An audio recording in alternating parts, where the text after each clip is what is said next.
তোমরা কি pimple, acne spots, pigmentation, uneven skin tone, sun tan এগুলোর একটা পার্মানেন্ট সলিউশন খুঁজছো? তাহলে this video is for you. আসসালামু আলাইকুম এভরিওয়ান, দিস ইজ ফারজানা। সবাইকে স্বাগতম জানাচ্ছি আমার চ্যানেলে। আজকে গ্লাইকলিক অ্যাসিড নিয়ে কথা বলবো।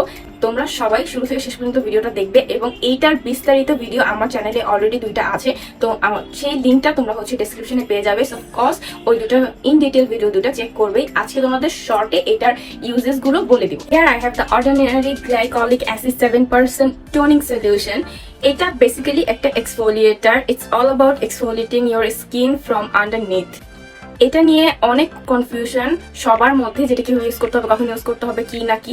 আমি সিম্পলি বলে দিচ্ছি, just after cleansing at night time তোমরা ক্লিন ফেসে এটাকে, শুকনো ক্লিন ফেসে এটাকে কটনের সাহায্যে পুরো ফেসে অ্যাপ্লাই করবে, কিছুক্ষণের জন্য রেখে দিবে। আফটারওয়ার্ডস তোমাদের নাইট টাইম স্কিন কেয়ার যেভাবে তোমরা করো সেভাবে করবে। এটা দিনের বেলা ইউজ করা যাবে না, এবং এটা ইউজ করাকালীন অবশ্যই দিনের বেলা সানস্ক্রিন ইউজ করতে হবে, কারণ গ্লাইকলিক অ্যাসিড স্কিনটাকে সান সেন্সিটিভ করে তোলে। সো তোমাদের অফকোর্স স্কিন কেয়ারের ক্ষেত্রে সানস্ক্রিনটাকে প্রাধান্য দিতে হবে, এতে করে তোমাদের স্কিনটা ভালো থাকবে। আর যদি তোমরা সানস্ক্রিন না ইউজ করো তাহলে এইটার যে বেনিফিটস গুলো তোমরা পাবে সেটা থেকে আরো বেশি ক্ষতি হয়ে যাবে, কারণ স্কিন আরো বেশি বার্ন করবে afterward. This solution can be a game changer for your skin. It's like a spa treatment right at home. অবশ্যই প্রোডাক্ট ইউজ করার আগে প্যাচ টেস্ট করে নিবে। কি শুধু ফেসে না, বডিতেও ইউজ করা যায়। বডিতে কিভাবে ইউজ করতে হয় সেটির ভিডিও আমি নেক্সটে দিব। So please stay tune. Thank you so much for watching. Happy skin care.